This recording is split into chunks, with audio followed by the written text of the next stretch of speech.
Florian Philippot, bonjour. Bonjour. Vous êtes vice-président du Front National, Florian Philippot. Parlons économie. Vous avez vu les remarques de Bruxelles qui s'apprête à placer la France sous surveillance à cause de ses déficits. Florian Philippot, je sais ce que vous allez me dire. Vous allez me dire, c'est Bruxelles qui commande. Oui, mais nous avons signé des traités à Bruxelles, mon cher Florian Philippot. Encore faut-il que la France les respecte. Non ? Oui, ou la France pourrait se dire aussi, oubliant qu'elle n'est pas sortie de l'histoire, qu'elle peut modifier ou dénoncer des traités qui ne marchent pas. Si ça marchait, je dirais très bien, on continue, mais ça ne marche pas. On voit bien que c'est une catastrophe du point de vue du chômage, des inégalités, de la désindustrialisation. Ah non, ça ne marche pas, ça marche nulle part. Même en Allemagne. En Angleterre, ça marche, par exemple. En Angleterre, par exemple, ils n'ont pas l'euro. Ils n'ont pas l'euro. Et puis, ils ont des clauses d'exemption. Enfin, en Allemagne...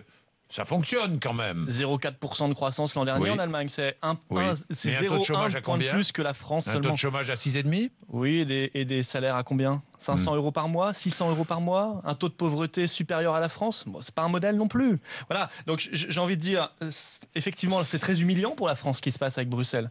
C'est à la fois le gardien de prison, comme un vulgaire délinquant nous dit vous êtes mis sous surveillance renforcée, comme si la France n'était pas une nation libre et démocratique. Et en même temps, c'est le bourreau. Parce qu'ils ont le culot de nous dire vous êtes sous surveillance renforcée parce que vous n'avez pas assez de compétitivité.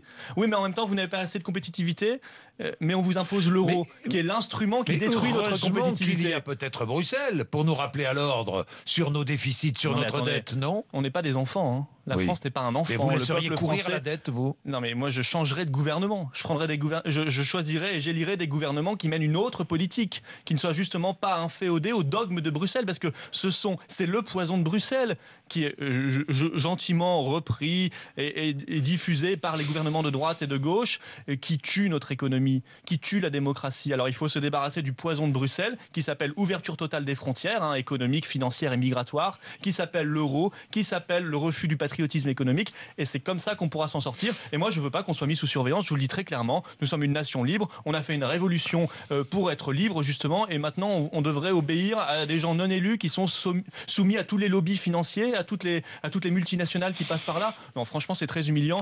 Nous n'avons pas de leçons à recevoir de ces gens-là, ils n'ont aucune légitimité. Bien, Florian Philippot, le pacte de responsabilité, un accord a été trouvé hier entre le patronat d'un côté et 3 syndicats de l'autre. Utile, ce pacte de responsabilité pour lutter contre le chômage, non ? L'accord très creux. Non. C'est un instrument classique. Pourquoi non ? C'est un instrument classique de l'austérité qui a été utilisé avant en Grèce, en Espagne, au Portugal, en Italie, qui ne marche pas. C'est-à-dire qu'on va faire croire qu'on va réduire les charges des petites entreprises. Au Portugal et en Espagne, ça commence à marcher. Mais bon. L'Espagne, tout cela, c'est en récession encore. Oui. Et on va réduire les charges des très grandes entreprises, pas des petites, parce que les petites entreprises ne verront rien venir. Et en contrepartie, il n'y a rien, parce que l'accord qui a été signé hier est creux, c'est un marché de dupes. Il n'y a strictement rien. Moi, j'ai même regardé dans le détail.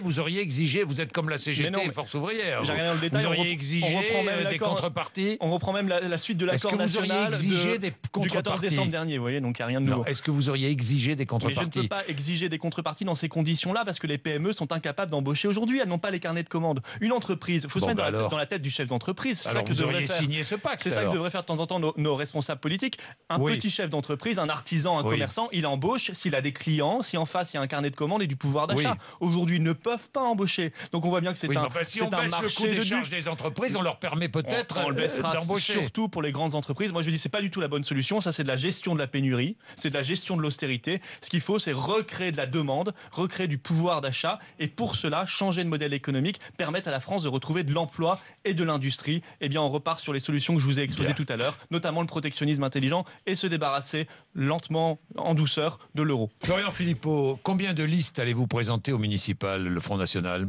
Au moins 550 sur toute la France. Au moins 550. Ce qui sera le record historique pour le Front National, le Rassemblement Bleu Marine. 30% de la population française pourra voter pour vos listes. Seulement 30%. Oui, mais parce que...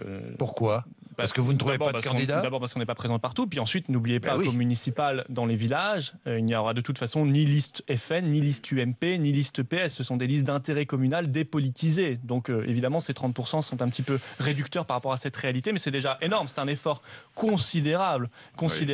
Et ce qui va être marquant aussi, au-delà du nombre de listes dans ces municipales, ce sont les scores que nous allons réaliser, et c'est la progression entre les deux tours. Ça, c'est un phénomène tout à fait nouveau, ce qui prouve que le Front maintenant est un vote ancré. c'est un vote indépendant qui a sa propre dynamique et qui est capable de faire adhérer des gens, des citoyens à un projet nouveau. Florian Philippot, vous connaissez Patrick Buisson ?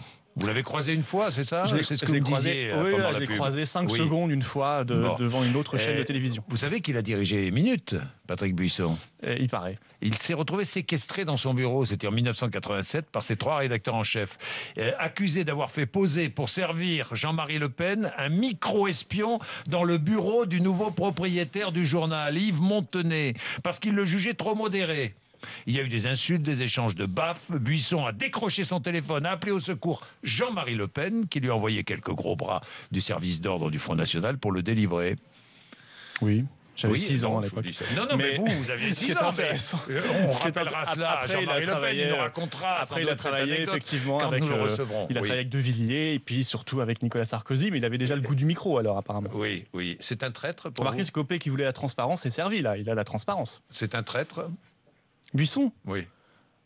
Si j'avais travaillé avec lui, oui, j'aurais considéré la chose, mais en même temps, c'est de la responsabilité de Nicolas Sarkozy. Est déconsidéré dans cette affaire, selon vous ? Bien sûr qu'il est déconsidéré, mais c'est peut-être plus grave que cela. Mais il est aussi de sa responsabilité de savoir de qui il s'entoure, qui sont ses plus proches conseillers qui n'apparaissent même pas sur l'organigramme. Quand on est chef de l'État, on a des responsabilités, ne serait-ce que vis-à-vis de la sûreté nationale, de faire en sorte qu'on sache qui travaille avec vous, qui est avec vous à l'Élysée. Ça, c'est de la responsabilité aussi du chef de l'État. Mais ce que doit craindre Nicolas Sarkozy, ce que doivent craindre ses équipes, c'est que sortent des éléments qui montrent, qui dévoilent l'insincérité totale du mandat, l'écart abyssal entre le discours privé et le discours public. C'est ça qu'ils doivent craindre, à mon avis. Je vais vous faire sourire, Florian Philippot. Hier soir, à Strasbourg, Jean-Pierre Raffarin est en plein discours pour soutenir Fabienne Keller quand il s'interrompt et interpelle Nadine Morano. Écoutez.